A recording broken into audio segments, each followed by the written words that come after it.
Good evening, everyone. Welcome to today's analysis. This is Tang Jingyuan. Picture this scene. A man stands holding a book high above his head, facing the camera with an unmistakable expression of satisfaction and defiance that comes through even on screen. Then, with deliberate force, he hurls the book into a blazing fire. The cover of that book bears a face instantly recognizable to anyone following global politics, the face of Xi Jinping. This is not a scene from some historical drama or archival footage. This actually happened just days ago in Nepal, a country that has long served as a key node in Beijing's decades-long project to build soft power and influence in South Asia. And in the very same week, another development from the other side of the world sent shockwaves through Beijing. Reports emerged that Iran is quietly negotiating with several non-Middle Eastern countries to tie passage rights through the Strait of Hormuz, the world's most critical oil choke point, to settlement in Chinese yuan. In effect, Iran is attempting to force China into a direct entanglement in a conflict Beijing has desperately tried to avoid. Meanwhile, a former U.S. Navy SEAL and ex-congressman has laid out what appears, at first glance, to be a scattered set of Trump administration moves across the Middle East, Latin America, Europe, and the Arctic, and demonstrated how they form a coherent strategic pattern. When connected, every arrow points in one direction. Today, let's connect these three developments and examine how, in the span of a single week, Xi Jinping's position has come under simultaneous pressure from multiple fronts, east to west, south to north. If you're following these geopolitical shifts, consider subscribing to the channel and turning on notifications so you don't miss future updates. Let's begin with the book-burning incident in Nepal. On the evening of March 14, 2025, at Manmohan Technical University in Morang District, Nepal, campus staff reportedly conducted a routine cleanup of the library to free up space. They lit a fire and burned hundreds, some witnesses say thousands, of copies of Xi Jinping, the governance of China, along with other old books and waste materials. Video footage of the act quickly spread online and went viral. The Chinese embassy in Kathmandu reacted immediately and intensely. The chief district officer of Morang, Yuvaraj Katal, contacted local media with strong demands to delete the videos, warning that the incident could harm Nepal-China relations. The embassy followed up by formally submitting a note verbal to Nepal's foreign ministry over the weekend, calling for a full investigation and punishment of those responsible. Both local government and provincial police launched probes: delete, investigate, punish severely. But can the images really be erased? This overreaction is telling. These were books that had sat untouched on shelves for years, rarely, if ever, opened. Yet the embassy moved heaven and earth, escalating to the diplomatic level overnight. One has to ask, was it the paper that was so valuable or the face printed on the cover? The university's vice-chancellor, Subhash Shri Pokhrel, or in some accounts Dean Rekha Shrestha, later explained that the books had been infested with termites and were destroyed incidentally while clearing space for a new lab. Termites. Yet observers who saw the footage noted that many of the burned copies appeared virtually brand new, showing almost no signs of use or wear. Books that had waited patiently for years only to meet their end in flames. One online commenter captured it perfectly. When a single book provokes this level of reaction, the real issue clearly isn't the book itself anymore. Exactly. The issue long ago outgrew the book. So why were hundreds or thousands of copies of Xi's collected work sitting in this particular institution? The answer is almost darkly ironic. The university is named after Manmohan Adhikari, a late Nepali communist leader and former prime minister, and has deep historical ties to Nepal's communist movement. In other words, this was part of Beijing's lavish external propaganda effort. Millions of dollars spent shipping crates of the governance of China to friendly institutions, political allies, comrades, and strategic partners. The result? The books sat unread, gathering dust until they were finally disposed of as clearance fodder. This single bonfire lays bare the true effectiveness of Beijing's multi-billion-dollar global propaganda machine. Even more critically, the timing could not have been worse for Beijing.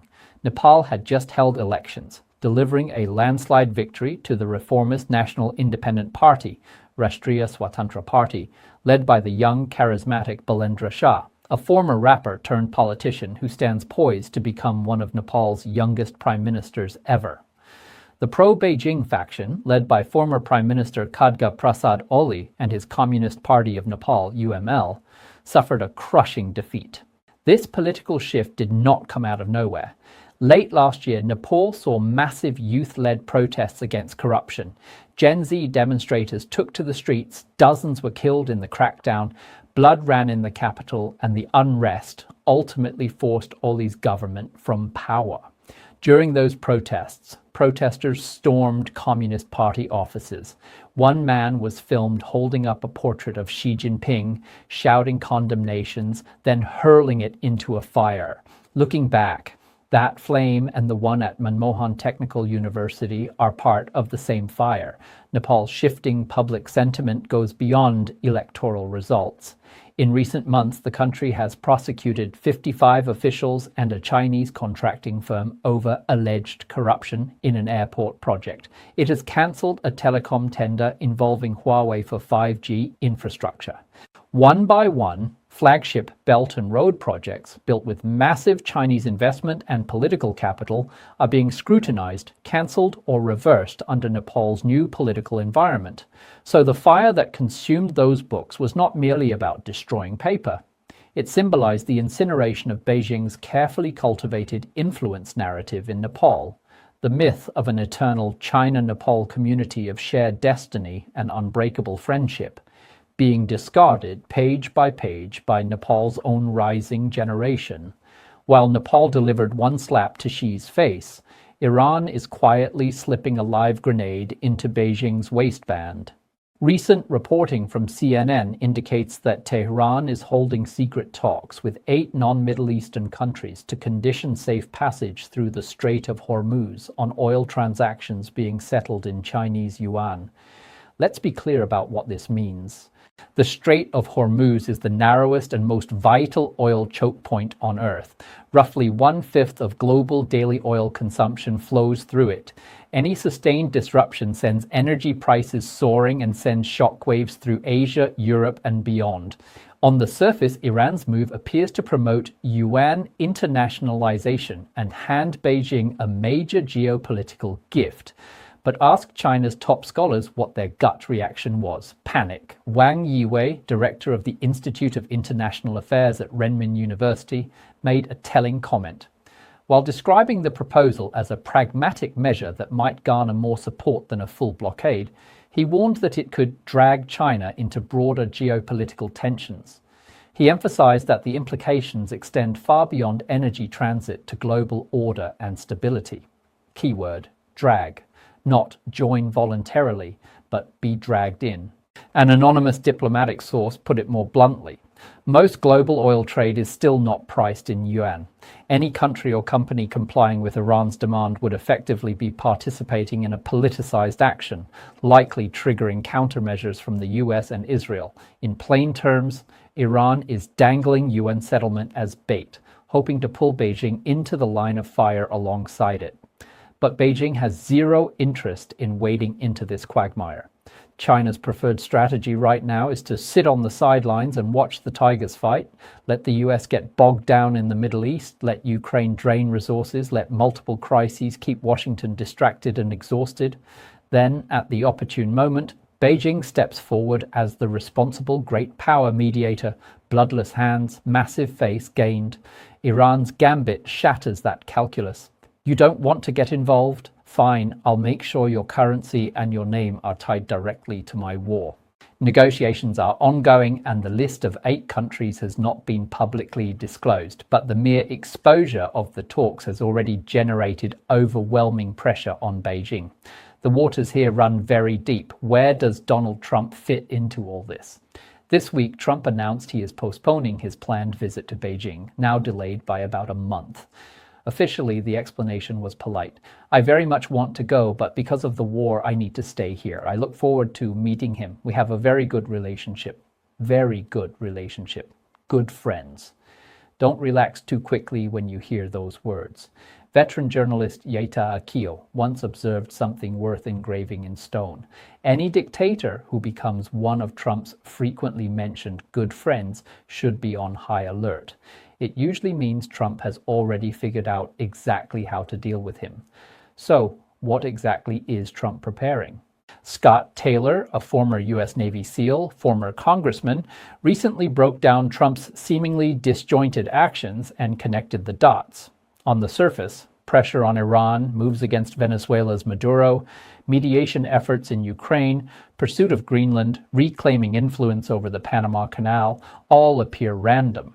But when plotted on the same board, the lines converge unmistakably toward China. Consider each move. Panama Canal.